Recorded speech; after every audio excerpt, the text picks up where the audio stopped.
I'll let you Sure. lead it to Elliot David. Sure thing. Sustainable Bitcoin. We are live here at the Bitcoin Energy Summit. Having a great time. A lot of really interesting people here. Just ran into some of the people we were with in Dubai. Speaking of interesting people, I have with me here Elliot David. He's with Bitcoin Sustainable Protocol. Sustainable Bitcoin Sustainable Protocol. Bitcoin Protocol, yeah. So tell me a little bit about the protocol and what brought you here to the Bitcoin Energy Summit. Sure. Thank you for having me. At Sustainable Bitcoin Protocol, we've developed a transparency layer for the Bitcoin mining network. Essentially what we do is we incentivize financially Bitcoin miners to use and deploy more clean energy sources. And we build a bridge between them and institutional investors and asset managers. So we've developed a separate asset that is issued to miners that are using verified clean energy sources, whether it's renewable, hydro, nuclear, waste methane gas, and then they can then sell this asset onto the institutional investors and asset managers of the world. And what it does is it enables them to hold Bitcoin in an auditably climate positive way without disrupting fungibility. So that's kind of the really key differentiator. And I lead our climate strategy in partnerships with miners. Right now, we're working with about 10% of global hash rate. Most folks are familiar with some of our partners like CleanSpark, Bitdeer, Crusoe, and yeah, we just announced a really exciting partnership with BitGo for their institutional clients. So it's really trucking along. It's jamming. You guys are jamming. All right, so I kind of want you to explain it a different way. I feel like asking ChatGPT. Explain that another way, please. Because all right, I got it, but okay, I kind of didn't get it. So Sure. The miners are going to mine, and then they are. How is the interaction working? Sure. So from tip to tail. Yeah. Right. Well, for one, Bitcoin miners or Bitcoin mining is an incredibly powerful energy technology, right? It's a really unique buyer of power. And what we want to do is actually leverage Bitcoin mining to drive decarbonization, help finance the clean energy transition, and really create narrative change around the Bitcoin mining network. So busting the FUD, really getting people to appreciate that Bitcoin mining can in fact be one of the most powerful, important climate technologies that exists.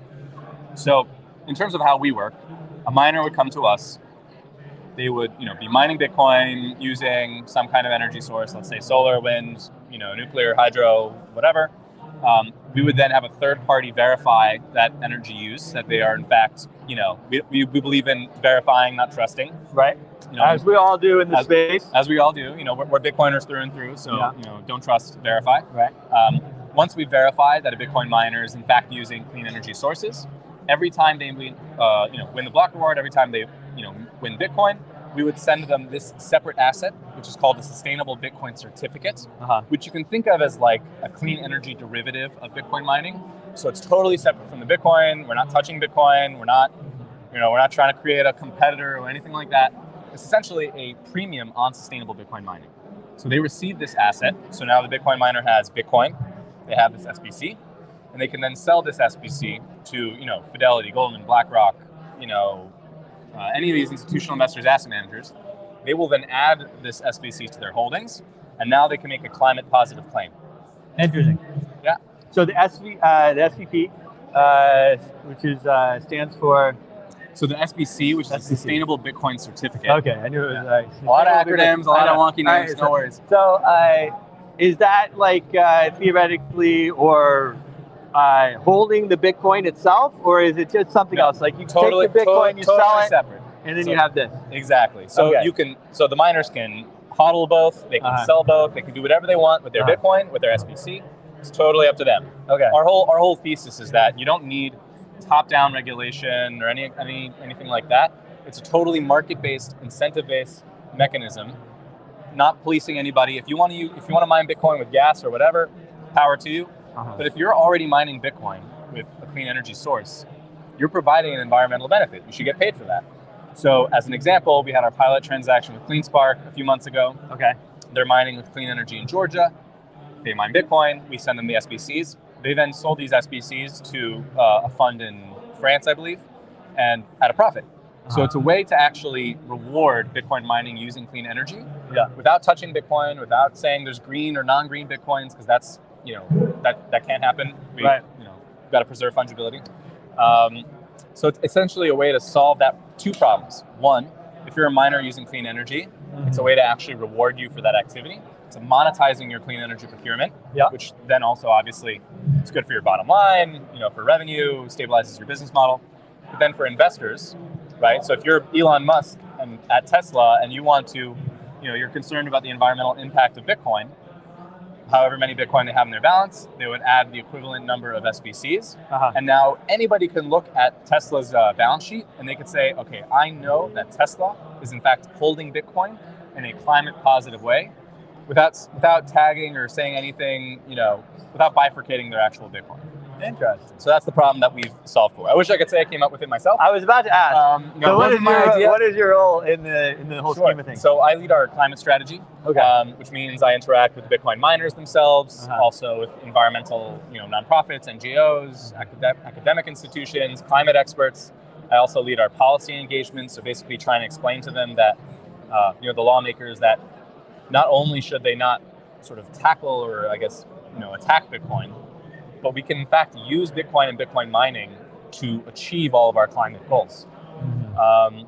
So yeah, wear a lot of different hats. We're a really small and growing team, but it's pretty exciting. Where are you guys based? So remote first. We got some folks in New York and Hong Kong. Soon we'll have a few folks here in Miami. We'll be hiring a lot of people soon. So definitely a lot of growth. Kind of experiencing some growing pains right now. But yeah, the more miners are coming on board. It's really exciting. We get to highlight the really amazing work that they're doing, not only securing the Bitcoin network, but also actually driving the clean energy transition. Awesome. Well, I'll tell you, Hong Kong, that's another thing to keep your eye on. In June, it's going to become legal for normal retail investors to buy and trade.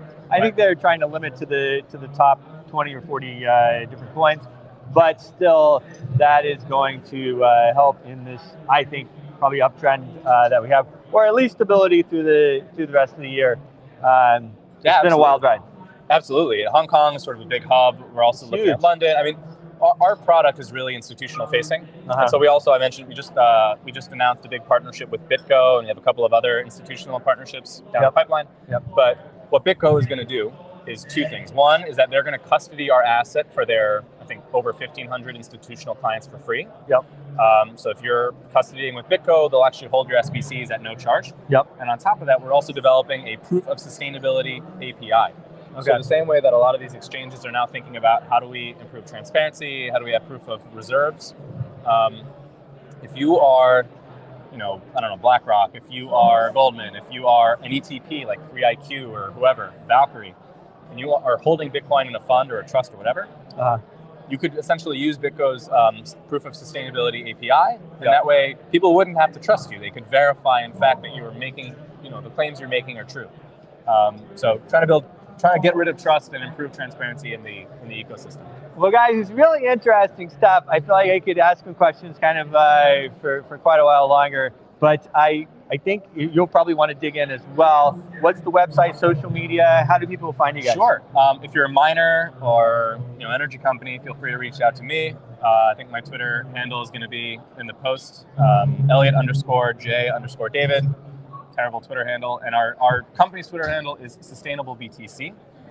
We actually will also be having a Twitter space, I believe, on Thursday with Xverse and a couple of these other folks. Cool. And we're always at these events. You'll probably want me to stop coming to these events and hearing me talk, but I doubt it.